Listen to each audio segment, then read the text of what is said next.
Hello दोस्तों। आज हम लोग करने जा रहे हैं लीवरेज एनालिसिस।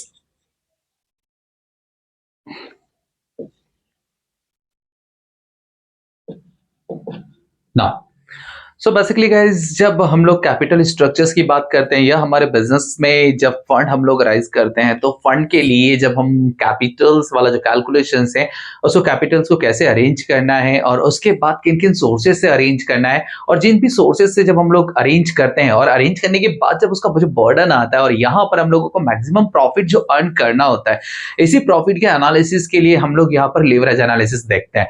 दैट्स मीन ऐसा पर्टिकुलर फंड हम लोग कलेक्ट करते हैं, ऐसे सोर्सेज कलेक्ट करते हैं जहां पर फिक्स्ड असेट्स या फिर फिक्स्ड स्ट्रक्चर से या फिर फिक्स्ड सोर्सेज से हमारे पास जो भी कैपिटल अर्निंग आ रही है उस कैपिटल्स के बिहाफ पर हम लोगों को रिटर्न कितना मिलने वाला है। ठीक है, तो यहां पर हम लोग देखते हैं लेवरेज। लेवरेज क्या होता है गाइस? बेसिकली यहां पर जब आप किसी पर्टिकुलर कंपनी के लिए जो उसका स्ट्रक्चर है, उसका जो फंड है, उसकी जो अर्निंग है, वो फिक्स्ड कॉस्ट के अकॉर्डिंगली फिक्स कैपिटल्स पर होने वाला जो रिटर्न है उसका बर्डन कितना आने वाला है। दैट्स मीन ये बर्डन इंक्रीज भी हो सकता है या डिक्रीज भी हो सकता है। ठीक है, तो इन्हीं सारे सोर्सेज के लिए जब हम लोग कैलकुलेशंस करते हैं तो अर्निंग पर शेयर कैलकुलेशंस कैसे करते हैं हम लोग, तो यहां पर जब लीवरेज कैलकुलेशंस करेंगे तो लीवरेज क्या करता है, हमारे बिजनेस का जो रहता है अर्निंग रहती है, इसके हिसाब से यहां पर हमारे बिजनेस में रिस्क को ज्यादा क्रिएट करता है, लेकिन रिस्क के साथ साथ यहां पर क्या करता है, रिस्क के साथ ये प्रॉफिट को भी मैक्सिमाइज करता है। ठीक है, तो इन्हीं चीजों को लेकर के जब हम लोग कैलकुलेशंस करते हैं तो वही कैलकुलेशंस हमारे यहाँ पर कहलाता है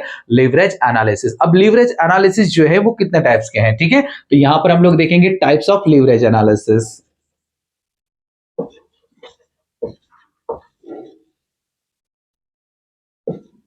टाइप्स ऑफ लीवरेज हम लोग देखते हैं। ठीक है, नाउ अब टाइप्स ऑफ लीवरेज कितने टाइप्स के हैं? सो गाइस बेसिकली यहां पर जो टाइप्स हैं आप लोगों के लीवरेज के वो 3 टाइप्स के हैं। कितने टाइप्स के हैं? 3 टाइप्स के। सबसे पहला जो लीवरेज आएगा वो आएगा आप लोगों का operating leverage. Now number 2 financial.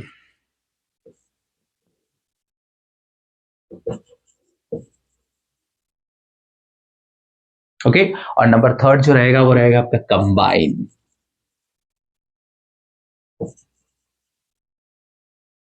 सो गाइस बेसिकली जब हम लोगों के पास जो कैपिटल्स आती है उस कैपिटल्स के बिहाफ पर जो हम लोगों ने कैपिटल्स को कलेक्ट किया है उसके जो भी सोर्सेस रहे, चाहे वो हमारा शेयर कैपिटल से हो, प्रेफरेंस शेयर कैपिटल से हो या फिर डेब्ट से हो, दैट्स मीन डिबेंचर्स या फिर बोरोइंग से हो। ठीक है, तो इन्हीं सोर्सेस के बिहाफ पर हम लोग इसके बिहाफ पर जो कैलकुलेशंस करते हैं तो कैलकुलेशंस के लिए हमें लिवरेज जो कैलकुलेट करना होगा उसमें सबसे पहला कैलकुलेशंस आप लोगों का आएगा ऑपरेटिंग लिवरेज। ठीक है, नाउ दूसरा आप लोगों का आएगा फाइनेंशियल लिवरेज और तीसरा आप लोगों का आएगा कंबाइंड लिवरेज। ठीक, अब इसका जो कैलकुलेशंस हम लोग न्यूमेरिकल्स करते हैं तो न्यूमेरिकल्स के लिए हम लोगों को यहां पर जो कैलकुलेशंस करना होता है लेवरेज के लिए, लेवरेज एनालिसिस के लिए, तो उसमें तीनों लेवरेज आपके आते हैं, operating, then financing, then combined leverage. तो इसके लिए आपको सबसे पहले यहां पर जानना होगा कि आपका इनकम स्टेटमेंट क्या है। ओके, नाउ तो types I hope so clear हो गए हो।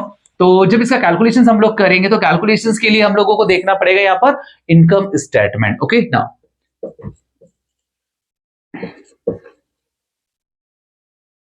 ना सो गाइस बेसिकली इनकम स्टेटमेंट जब हम लोग कैलकुलेट करते हैं तो इनकम स्टेटमेंट में सबसे पहले हम लोगों को यहां पर लिखना और देखते हैं हम लोग सेल्स। ठीक है, सेल्स में से हम लोग लेस करते हैं वेरिएबल कॉस्ट। ना वेरिएबल कॉस्ट सेल्स में से लेस करने के बाद जो हमारे पास वैल्यूज आती है, जो अमाउंट आती है उसको हम लोग यहां पर कहते हैं कॉन्ट्रीब्यूशन। ओके, ना कॉन्ट्रीब्यूशन में से फिर हम लोग लेस करते हैं fixed cost. Okay, now fix cost less करने के बाद यहां पर हम लोगों का आता है प्रॉफिट, जिसे हम लोग कहते हैं EBIT. EBIT that's mean what, earning before interest and tax. Okay guys, अब जो कैपिटल हम लोगों ने कलेक्ट की थी, जो सोर्सेस से, जिस भी सोर्सेस हम लोगों ने फंड लिया था, ठीक है, अगर वो डेब्ट के बिहाफ पर है तो फिर हम लोग यहां पर लेस करते हैं interest. Okay, now interest less करने के बाद आपका यहां पर आ जाता है ईबीटी। ठीक, इसमें से हम लोग लेस करते हैं टैक्स और टैक्स के बाद जो आता है वो आता है आपका EAT, earning after tax. Okay, now तो सबसे पहले हम लोगों को ये इनकम स्टेटमेंट याद होना चाहिए। अगर ये याद रहेगा तो डेफिनेटली हम लोगों का जो लीवरेज एनालिसिस है जिसमें हम लोग जो कैलकुलेशंस करते हैं, हमारा कैलकुलेशन जो है सबसे पहले ऑपरेटिंग लीवरेज, ठीक है, देन फाइनेंसिंग लीवरेज और उसके बाद कंबाइंड लीवरेज, ठीक है। तो यहां पर जब हम लोग इसका एनालिसिस करते हैं तो एनालिसिस के लिए हम लोगों को इनकम स्टेटमेंट पता होना चाहिए, ठीक है। तो इसके बारे में इसका जो शॉर्ट फॉर्म है, सेल्स को हम लोग रिप्रेजेंट करते हैं एस से, वेरिएबल को हम लोग रिप्रेजेंट करते हैं वीसी से, ठीक है। कॉन्ट्रीब्यूशंस को रिप्रेजेंट हम लोग करेंगे सी से, देन फिक्स्ड कॉस्ट हमारी रहेगी एफसी, देन उसके बाद हमारा ईबीआईटी, देन लेस करेंगे इंटरेस्ट आई रिप्रेजेंट, उसके बाद हम लोगों का आ जाता है ईबीटी, उसके बाद हम लोग लेस करेंगे इसमें से टैक्स का टी, देन उसके बाद आ जाता है आपका ईएटी, ठीक है। तो इस टाइप से ये शॉर्ट फॉर्म है। इस शॉर्ट फॉर्म को भी हम लोग क्या कर सकते हैं, इसके बिहाफ पर हम लोग इजीली क्या कर सकते हैं, याद कर सकते हैं। That's mean S minus variable cost is equal to contributions, then उसमें से फिक्स कॉस्ट अगर माइनस हम लोग करेंगे तो ईबीआईटी आ जाएगा। ओके गाइस, कभी कभी क्या होता है कि सेल्स और वेरिएबल कॉस्ट जहां समान होती है, इक्वल होती है, जहां पर प्रॉफिट एंड लॉस, जिसमें हम लोगों ने देखा था ब्रेक इवन पॉइंट में, ठीक है। तो ब्रेक इवन पॉइंट के लिए कंट्रीब्यूशन और फिक्स कॉस्ट जब इक्वल होती है, पैरेलल होती है, तो ये आपका जो पॉइंट होता है, यहाँ पर आपका ईबीआईटी क्या होता है, नील होता है, ठीक है ना। याद रखिएगा इस चीज को। तो ये इनकम स्टेटमेंट आप लोगों को पता होना चाहिए, और यहां पर इसी के बिहाफ पर हम लोग निकाल लेते हैं अर्निंग पर शेयर्स भी, ठीक है। और अर्निंग पर शेयर्स का फॉर्मूला क्या होता है गाइस, ईपीएस का फॉर्मूला होता है यहां पर EAT, earning after tax divided by number of equity shares. Okay ना, तो इस चीज से हम लोग क्या कर सकते हैं, earning per share, that's mean हमारे जो शेयर होल्डर्स है उनको डिविडेंड कितना पे हो रहा है, कितनी अर्निंग्स आ रही है, उसको हम लोग इजीली कैलकुलेट कर सकते हैं। ओके, आई होप सो यहां तक क्लियर हुआ। अब हम लोग थोड़ा सा आगे बढ़ते हैं कि इनको जब कैलकुलेशंस हम लोग करेंगे ऑपरेटिंग को, देन फाइनेंसिंग को, तो इनको कैलकुलेट करने के लिए फिर इनके फॉर्मूलेस क्या क्या है, ठीक है। तो अब हम लोग इनको देखते हैं इनके फॉर्मूलेस। तो फॉर्मूलेस के लिए सबसे पहले हम लोग इसको शॉर्ट फॉर्म में यहां पर साइड में लिख भी लीजिए ताकि आप लोगों को याद रहे। S minus variable cost is equal to C minus F C, ठीक है, divide is equal to EBIT, और इसमें से लेस करेंगे हम लोग इंटरेस्ट, ये आ जाएगा आपका ईबीटी, अर्निंग बिफोर टैक्स, ठीक है। लेस करेंगे हम लोग टैक्स, उसके बाद आ जाएगा ईएटी, ठीक है। इस ईएटी में हम लोग क्या कर सकते हैं, जितने भी हमारे नंबर ऑफ शेयर्स रहेंगे उससे हम लोग डिवाइड कर देंगे तो अर्निंग पर शेयर आ जाएगा। आई होप सो गाइस यहां तक क्लियर हुआ। अब हम लोग आते हैं फर्स्ट वाले हमारे कैलकुलेशंस पे, जो है हमारा ऑपरेटिंग लेवरेज। ओके नाउ, अब ऑपरेटिंग लीवरेज को कैलकुलेशन हमें जब करना है तो ऑपरेटिंग लीवरेज को कैलकुलेट करने के लिए फिर इसका एक फॉर्मूला है, ठीक है। वो फॉर्मूला हमारा सिंपल सा फॉर्मूला है, क्या है, यहां पर आप लोगों का ऑपरेटिंग का जो फॉर्मूला है वो है, जिसको हम लोग शॉर्ट फॉर्म में लिख लेते हैं OL is equal to C upon EBIT। That's mean contribution divided by earning before interest and tax. कैसे निकालेंगे ऑपरेटिंग, जब हम लोग यहां पर लीवरेज का कैलकुलेशंस करेंगे तो ऑपरेटिंग लीवरेज, फाइनेंसिंग लीवरेज, ठीक है, और दूसरा तीसरा आपका कंबाइंड लीवरेज, इन तीनों के लिए फॉर्मूलेज में आपको देखिए सबसे पहले कॉन्ट्रीब्यूशंस की रिक्वायरमेंट हो रही है, ठीक है। कॉन्ट्रीब्यूशंस क्या है आपका, कॉन्ट्रीब्यूशंस कैसे आइडेंटिफाई करेंगे, तो इसको हम लोग यहां पर और लिख सकते हैं S minus VC divided by EBIT. Okay now, इस चीज से भी हम लोग निकाल लेते हैं, क्योंकि एस माइनस वी, सेल्स में से वेरिएबल कॉस्ट को लेस करेंगे तो क्या आ जाएगा, हमारा कंट्रीब्यूशन आ जाता है। ओके, तो इसी चीज से हम लोग निकाल सकते हैं। इसके अलावा अगर आपको कंट्रीब्यूशन निकालना है, सेंस और वेरिएबल आपको नहीं दिया हुआ है, तो इसमें से फिर आप लोग क्या कर सकते हैं, यहां पर आप लोग जो है S minus V is equal to C, ठीक है। अब यहां पर आपका जो सी में से आपने क्या किया था, फिक्स कॉस्ट को माइनस किया था, तो फिक्स कॉस्ट में से फिक्स कॉस्ट माइनस करने के बाद आपके पास क्या आया था, ईबीआईटी आया था। सो गाइस, जब हम लोग नीचे से ऊपर की ओर चलेंगे तो फिर हमें इसको क्या करना पड़ेगा, प्लस करना पड़ेगा। तो यहां पर ऑपरेटिंग लीवरेज का एक और फॉर्मूला हमारे पास आ जाता है, वो है हमारा fix cost F plus profit, या ईबीआईटी हम लोग लिख लेते हैं, डिवाइडेड बाय आपका EBIT. Okay, got it point. इस चीज से भी हम लोग क्या कर सकते हैं, निकाल सकते हैं, ठीक। याद रखिएगा, प्रॉफिट अगर हुआ है तो प्लस करेंगे और अगर लॉस हुआ है तो माइनस करेंगे। सो गाइस, ये बेसिकली इसका जो फॉर्मूला है ये है आपका ऑपरेटिंग लेवरेज का, ठीक। अब ऑपरेटिंग लेवरेज के बाद में बेसिकली होता है क्या है, हमें यहां पर निकालना होता है degree of operating leverage.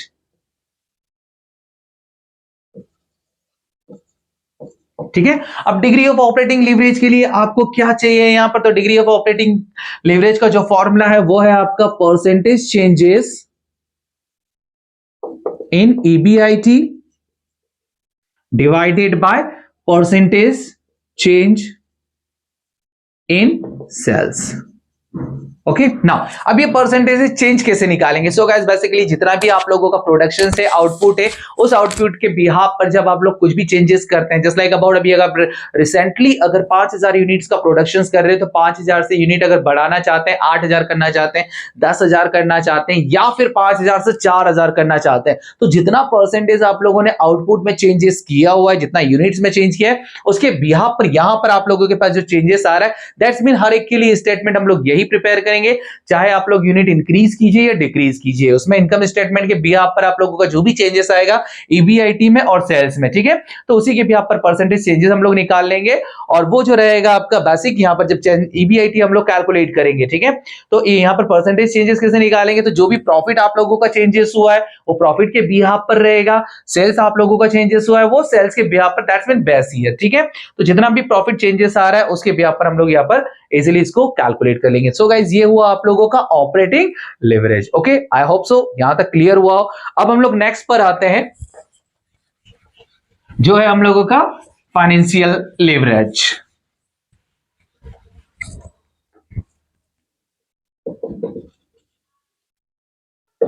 Okay so guys second जो फॉर्मूलाज हैं वो है आप लोगों का जो मेथड है यहां पर वो है financial leverage. So financial leverage का जो फॉर्मूला है वो क्या हो जाएगा आपका? इसे हम लोग लिखेंगे एफएल इज इक्वल टू, ठीक है, FL is equal to EBIT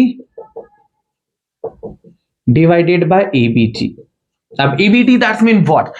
EBIT में से जो आप लोगों का earning before interest and tax है उसमें से हम लोग इंटरेस्ट को माइनस कर लेंगे तो हमारा क्या आ जाएगा? ईबीआईटी आ जाएगा। Okay I hope so guys यहां तक आप लोगों को क्लियर हुआ हो, ठीक है, तो इसी के बिहाफ पर हम लोग कैसे निकाल सकते हैं या फिर इस फॉर्मूले को हम लोग लिख सकते हैं यहां पर financial leverage is equal to EBIT divided by EBIT minus interest, ठीक है, इस चीज से भी हम लोग इसको कैलकुलेट इजीली कर सकते हैं। ठीक नाउ कंडीशंस यहां पर एक चीज और आती है कि अगर आप लोगों को क्वेश्चंस में प्रेफरेंस डिविडेंड गिवन हो, इफ प्रेफरेंस डिविडेंड अगर आप लोगों को गिवन होता है या प्रेफरेंस शेयर्स अगर गिवन होते हैं तब आप लोगों को यहां पर थोड़ा सा जो फाइनेंशियल लेवरेज का फॉर्मूला है वो चेंज हो जाता है, ठीक है, क्योंकि फाइनेंशियल लेवरेज की कंडीशंस में क्या होता है आप लोगों को टैक्स माइनस करना पड़ता है, क्योंकि जितना भी रिमेनिंग आप लोगों को जो प्रॉफिट होता है उस प्रॉफिट के बिहाफ पर आपको क्या करना है, यहाँ पर उसको कैलकुलेट करना है। तो वही कैलकुलेट करने के लिए आप लोगों को जो फॉर्मूला रहेगा वो फॉर्मूला सिंपल सा है, यहाँ पर ईबीआईटी डिवाइडेड बाय, यहां पर आपको लिखना है ईबीटी, ठीक है, अब ईबीटी तो आप लोगों ने लिख लिया, ईबीटी कैसे कैलकुलेट करेंगे? ईबीआईटी माइनस इंटरेस्ट करके, ठीक है, अब इसमें आप लोगों का जो प्रेफरेंस डिविडेंड है, ठीक है, उस प्रेफरेंस डिविडेंड को आपको क्या करना है, यहां माइनस करना है। किससे माइनस करना है? बट वो माइनस करने के लिए प्रेफरेंस डिविडेंड इसमें हम लोग मल्टीप्लाई करेंगे 1/1 माइनस टैक्स का, ठीक है, इस चीज को सॉल्व करने के बाद जो वैल्यूज आ जाएगी उससे हम लोग क्या कर लेंगे, हमारा जो रहेगा फाइनेंशियल लिवरेज रहेगा बट आफ्टर प्रेफरेंस डिविडेंड रहेगा। ओके गाइस, अब इसी के साथ जब हम लोग इसका डिग्री ऑफ फाइनेंशियल लिवरेज जब कैलकुलेट करते हैं तो degree of financial leverage calculate करने के लिए यहां पर आप लोगों को जो फॉर्मूला है वो है परसेंटेज चेंजेस ईबीटी और परसेंटेज चेंजेस ईबीआईटी, ठीक है, सो यहां तक क्लियर हुआ। जब हम लोग यहां पर निकालेंगे डिग्री ऑफ डीएफएल, ठीक है, तो वो क्या रहेगा आप लोगों का? परसेंटेज चेंजेस इन ईबीटी और डिवाइड हम लोग कर देंगे percentage changes in EBIT. Okay now ये फॉर्मूला रहेगा डिग्री ऑफ फाइनेंशियल लिवरेज का। Okay I hope so clear हुआ हो। सो गाइस सबसे पहले हम लोगों ने क्या देखा यहाँ पर लिवरेज एनालिसिस में? ऑपरेटिंग लिवरेज देखा। ऑपरेटिंग लिवरेज में हम लोगों को क्या कैलकुलेट करना है? सबसे पहले इनकम स्टेटमेंट क्लियर होना चाहिए। हमारा इनकम स्टेटमेंट में हमारा फॉर्मूला क्या था? सी अपॉन ईबीआईटी, ठीक है, that's mean contribution divided by earning before interest and tax. उसके बाद हम लोगों ने सेकंड वाला जो देखा वो हमारा फाइनेंशियल लिवरेज है जिसमें हम लोगों को ईबीआईटी डिवाइडेड बाय हम लोग क्या कर देंगे यहाँ पर? ईबीटी कर देंगे। आई होप सो इतना क्लियर हुआ। Next come to the point on third formula, ठीक है, अब हम लोग आते हैं यहां पर कंबाइंड लीवरेज पे।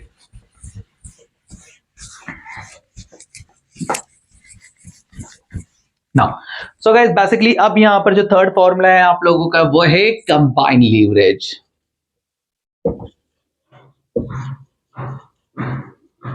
ओके अब कंबाइंड लीवरेज अगर कैलकुलेट करना है तो सिंपल सा गाइस, अगर आप लोगों को ऑपरेटिंग कैलकुलेट करना आ गया, फाइनेंशियल कैलकुलेट करना आ गया, दोनों को मल्टीप्लाई कर दीजिए। दैट्स मीन सिंपल सा फॉर्मूला देखिए, CL is equal to operating leverage multiply by financial leverage. Okay करना कुछ नहीं है, अगर आप लोगों को ऑपरेटिंग लीवरेज कैलकुलेट करना आ चुका है और फाइनेंशियल लीवरेज अगर आप लोगों ने दोनों कैलकुलेट कर लिया, दोनों का मल्टीप्लाई कर दीजिए, तो वही आप लोगों का यहां पर क्या कहलाएगा, कंबाइंड लीवरेज। ठीक है, इसी फॉर्मूले को हम लोग एक और तरीके से देख सकते हैं। ऑपरेटिंग लीवरेज का हमारा फॉर्मूला क्या है, कॉन्ट्रीब्यूशन डिवाइडेड बाय EBIT। ठीक है, मल्टीप्लाई हम लोग कर देंगे यहां पर EBIT डिवाइडेड बाय EBT, यही हम लोगों का फॉर्मूला था। ठीक है, फाइनेंशियल लीवरेज का फॉर्मूला और इनका फॉर्मूला। तो इसके बिहाफ पर देखिए अब क्या होता है, यहां पर EBIT से EBIT कैलकुलेट करके हम लोग डायरेक्टली इसका फॉर्मूला लिख सकते हैं C/EBT। ओके तो एक ये फॉर्मूला यूज कर सकते हो, अगर नहीं तो फिर ये जो आप लोगों ने ऑलरेडी पहले से कैलकुलेट जो करके रखा हुआ है ना, इससे कैलकुलेट कीजिए, दोनों का मल्टीप्लाई कर दीजिए, तो ये रहेगा आप लोगों का इजीली। और वही सेम क्राइटेरिया आप लोगों का डिग्री ऑफ कंबाइंड लीवरेज अगर आप लोग निकालते हो तो यहां पर DOL और मल्टीप्लाई कर दीजिएगा DFL का। ठीक है, बस और कुछ नहीं। इसके अलावा अर्निंग पर शेयर कैलकुलेट करने के लिए कभी कभी आता है, तो EPS का फॉर्मूला ऑलरेडी मैं आप लोगों को बता चुका हूं।